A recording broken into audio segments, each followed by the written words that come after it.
Suspense. And the producer of radio's outstanding theater of thrills, the master of mystery and adventure, William N. Robeson. In these uncertain and changing times, it is reassuring to know that some things can be counted on, such as death, taxation, tomorrow's sunrise, and suspense. Which is a devious way of remarking that with this broadcast, radio's outstanding theater of thrills begins its 17th year on the air. We are proud to be one of the oldest programs in radio, and we are most keenly aware that this anniversary would not have been attained without the loyal and continuing interest of you who are listening to these words. Thank you. Thank you very much. And now to our story. It concerns sports cars and one of the most grueling tests of driving skill in the world, the Rallye des Alpes, which is run every year across the mountains of France, Switzerland, and Italy. Listen then as Miss Marcia Hunt stars in The Last Kilometer, which begins in just a moment. What makes a person a hero? That's a difficult question to answer, for heroes can come from widely differing backgrounds, and there have been heroes in our armed forces who perform their acts of heroism in non-combat situations. To recognize these achievements and to do honor to her brave men, the Navy has authorized the awarding of the Navy and Marine Corps Medal. This decoration is given to anyone serving in the U.S. Navy, Marine Corps, or Naval Reserve who distinguishes himself or herself by heroism not involving actual conflict with an enemy. Authorized in August of 1942, the Navy and Marine Corps Medal is one of our country's newer major decorations and applies to activities after December 6, 1941. It is comparable to the Army Soldier's Medal and is given in tribute to distinguished devotion Navy and Marine Corps personnel bring to their tour of duty. The Navy and Marine Corps Medal stands as a symbol of recognition from a grateful nation. And now, The Last Kilometer, starring Marcia Hunt, a tale well calculated to keep you in suspense.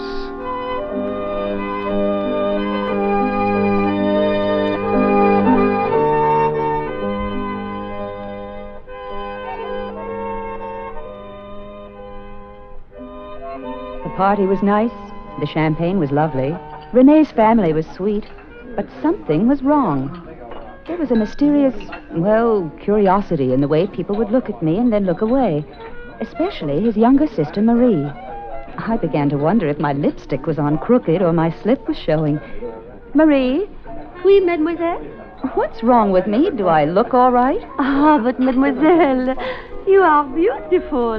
No, I'm not, and that's not what I mean. It's just the way all of Renee's friends stare at me. Oh, perhaps it's the resemblance. What resemblance? But of course it's only imagination. You are Suzanne, the American girl my brother is going to marry. Marie, do you think I can make him happy? I hope so, Suzanne. It frightens me a little. After all, I will be his second wife, and... And yes? Tell me about her. About Claudette? Yes. Did she make him happy? Oh, yes, Suzanne. Always they were laughing, even then when they would lose. Lose? The races and rallies. She was his, comment dit-on, his navigateur in the rallies. Was she a good navigator? Oh, Marie. They almost always won. Until she died 4 years ago. He has not entered a rally since then. Until now. Now? The Rallye des Alpes. He's taking me as his navigator. Oh, no. Why, no. I can read a map. But, Suzanne, have you ever ridden in a rally? Well, no, but... Then please don't go on this one. Why not? Suzanne, je t'en prie, don't ride with my father in this rally. It's perhaps a later one, but please, not the Rallye des Alpes. But why not? I'm not afraid. Not afraid of what, ma chérie? Riding with you in the Rallye des Alpes. And why should you be? Oh, Marie's been trying to talk me out of it. Oh? Little sisters should be seen and not heard. Come, darling. Let me take you on a tour of the chateau of my ancestors. Perhaps we can discover a ghost or two that will really scare you.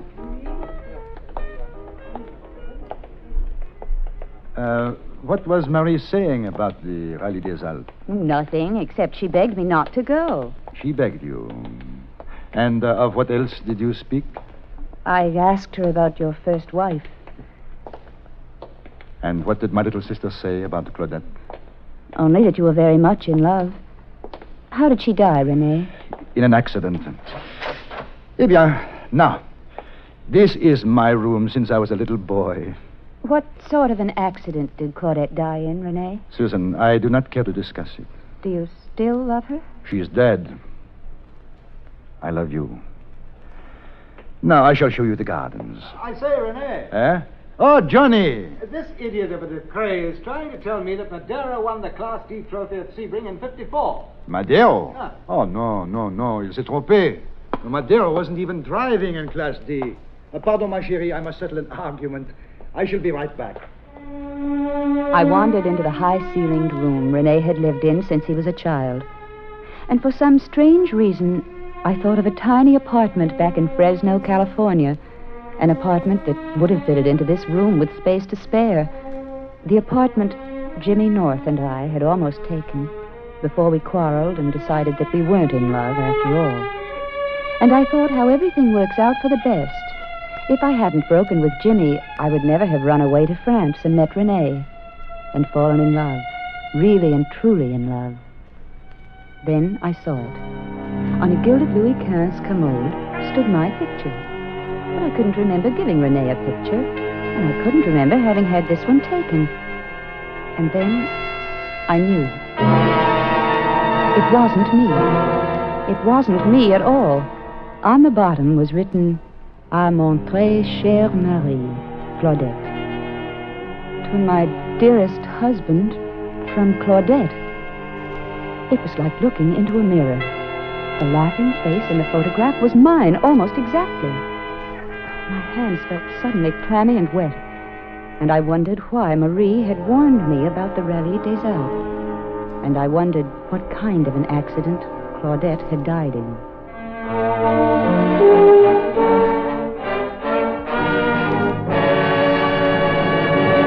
In a moment, we continue with the second act of Suspense. Another visit with Joe and Daphne Forsythe.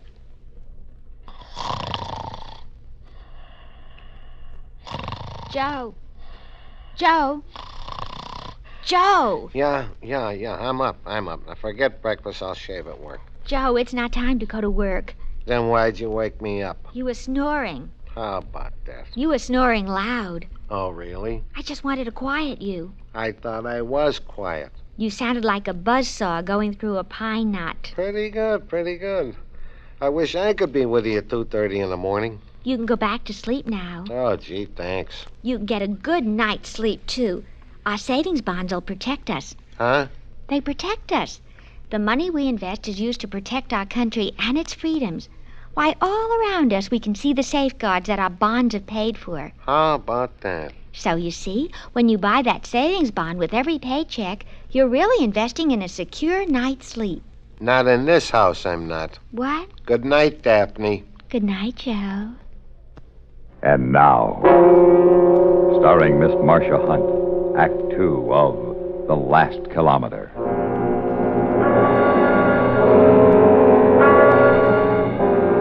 My dark forebodings soon vanished before Renee's gay smile, and I forgot Marie's warning in the excitement of preparing for the rally.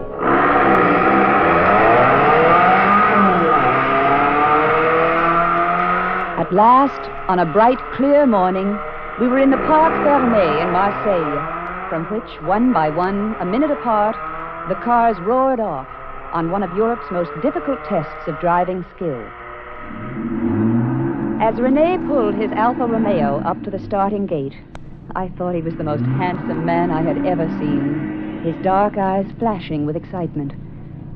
But his mouth was a grim line, and somehow, behind the excitement, he had a haunted, secret look, which frightened me.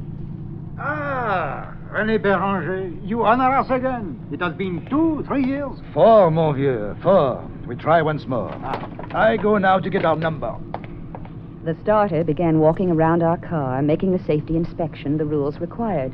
Suddenly, he stopped and stared at me. Pardonnez-moi, mademoiselle, vous êtes American? Yes, I thought for a moment you look like...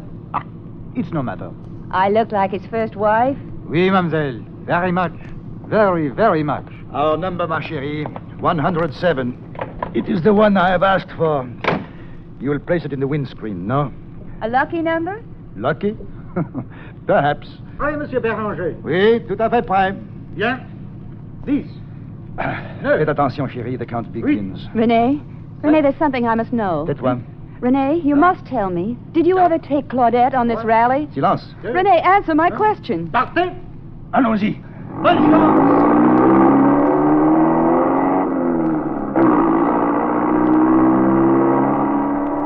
Now there was no time to think, to wonder, to ask questions, or to enjoy the scenery. The day was the roar of the motor, the screech of tires, and the map of our route, from which I scarcely looked up as I checked off the villages we passed through, and the control points where officials would penalize us if we were late. The night was wind and cold, and stay-awake pills and shortness of breath, as we whined across the high Alps of Switzerland toward Italy. The second day was like the first, excepting the names on the maps were no longer French. And then in a little town on Lago di Gardo, at last I slept. For 3 beautiful hours, but only because Renee had to free a sticky valve. But too soon, we were on the road again, with lost time to make up. Cortina, Susan. When must we be in Cortina? Cortina, just a second. Here, give it to me. There. You see, it's right there. We must make the Cortina control point at 3:06 in the morning. That seems simple to read, no? Yes, Renee, sorry. We are almost the only car still unpenalized. Just like before. Like when before? Like 4 years ago. Each checkpoint, each control we hit, poof, on schedule. Who is we, Renee? We fall behind, and I tried to make it up. And never has the Grande Corniche been driven like I drove it. And we were on the last kilomètre, hein? Oh, mon Dieu. Et toi? Toi, idiot, faites attention là-bas! What is it? That Porsche ahead, he sees my lights. No, mon pauvre, no, not so fast. Oh, no. He does not know this road. Oh, no.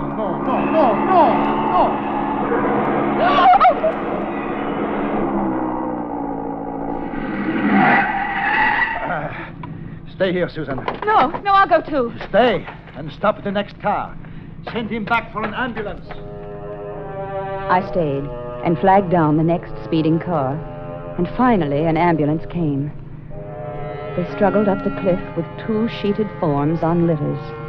And Renee climbed back into the car. C'est le sport. They were dead. They were dead, weren't they? Yes, ma chérie. They were dead. Oh, how horrible. It could be worse. Worse? That was Van Hoff and his wife. I knew them. They were much in love. Then what could be worse? If one of them died, and not the other. Another day of twisting mountain roads, of hairpin curves, with no guardrails between the screaming, spinning car and 1,000 feet of emptiness. It was late evening when we roared back into France, through the dank, dripping tunnel of the Col des Tenders, and on down the tortuous descent of the Alpes Maritimes, with the fresh, damp smell of the Mediterranean rising up to us. It was midnight when we ground to a stop at a gas station at La Tourbie on the Grande Corniche, high above Monte Carlo. Not much further now, just a few kilometers to the finish line at Nice. Hey, service tout de suite! Where are these peasants? Hey! Oui, monsieur. Oui, monsieur. Qu'est-ce que vous voulez? Petrol tout de suite. You have coffee inside? Ah, Monsieur Béranger, c'est vous? Oui, c'est moi, and late like before. Comme d'habitude, hein? It is no matter. It is almost the last kilometre. Coffee, Susan? No, thanks. And I need a cup.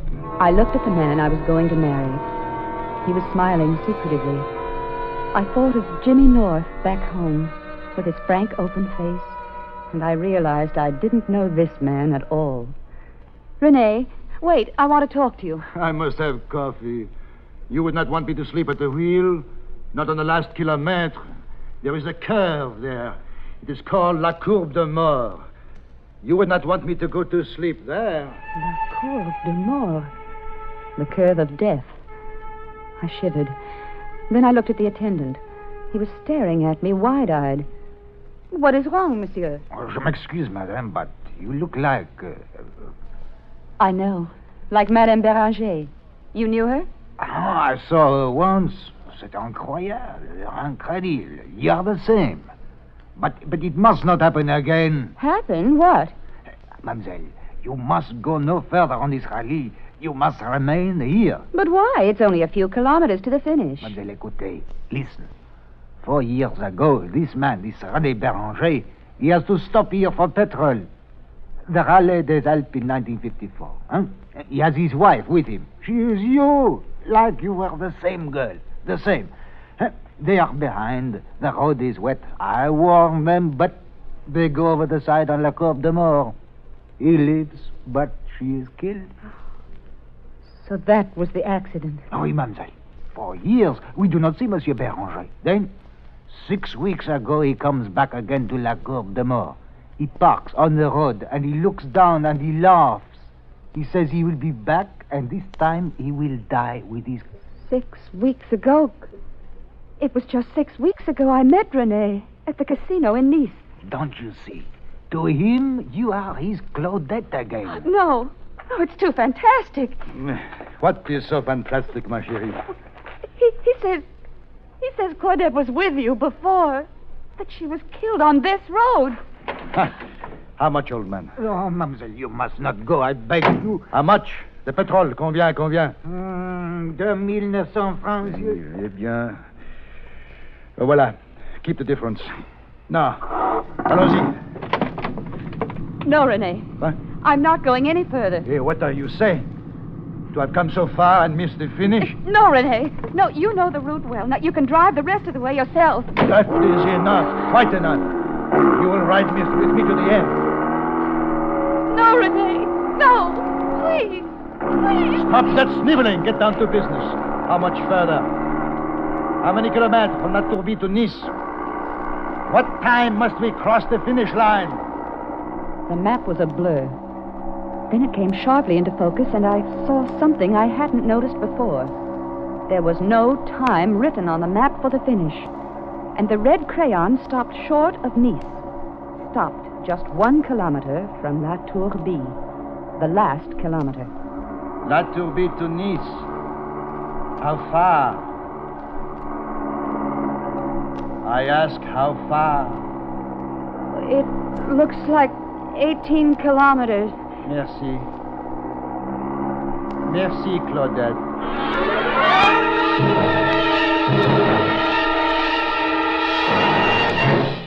In a moment, we continue with the third act of Suspense. We have, together, ample capacity and freedom to defend freedom. This is NATO, the North Atlantic Treaty Organization. NATO nations contribute to the further development of peaceful and friendly international relations by strengthening their free institutions, by bringing about a better understanding of the principles upon which these institutions are founded, and by promoting conditions of stability and well-being. The United States of America is a part of NATO. You should be aware of and alert to the objectives and programs of the North Atlantic Treaty Organization.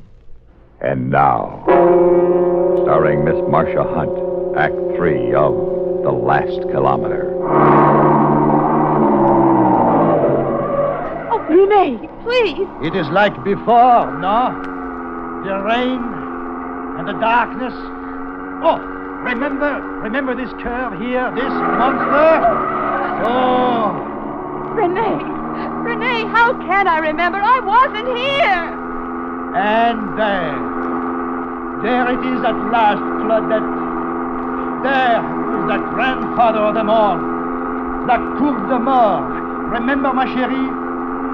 Remember, Claudette? René, I'm not Claudette. I'm Susan. Susan, René, Susan. What? Susan? Susan! No! Susan, forgive me!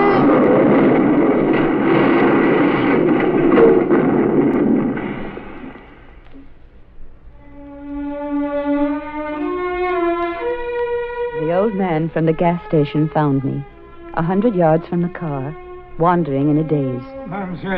Mademoiselle, oh, grâce à Dieu, you are safe. Where is he? Is he... He lives, mademoiselle, but I think not long. You must not go there. Please. He was lying among the rocks by the overturned car. He was bleeding from the mouth. His eyes were glazed, but when he saw me, he smiled. Claudette. I looked down at the man I had loved. Then I kneeled beside him. Oui, René? Bonjour, Claudette. Bonjour, René. Et adieu. Mademoiselle, there is nothing more you can do here. Permit me to take you back to the village. Thank you. Is there a phone, a telephone there? Oh, oui, mademoiselle. You wish to make a call? Yes, please. An overseas call. To Fresno, California.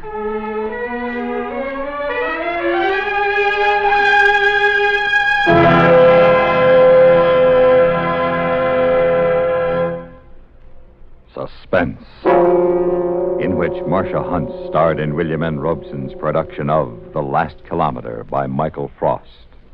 In just a moment, the names of the supporting players and a word about next week's story of Suspense. If someone were to accuse you of being a firebug, you'd probably be pretty indignant.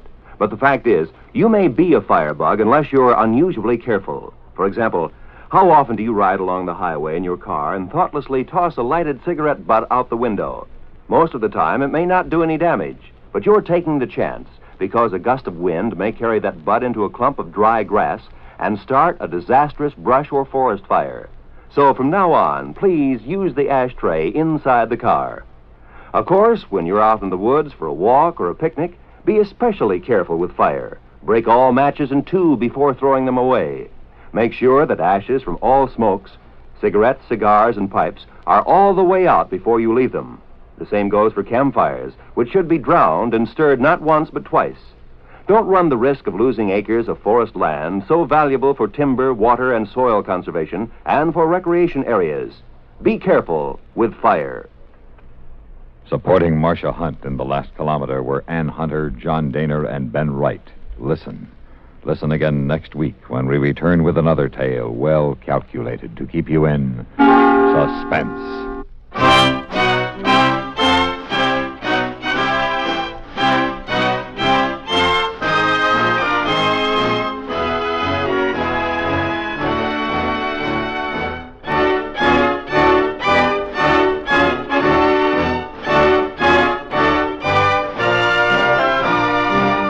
This is the United States Armed Forces Radio and Television Service.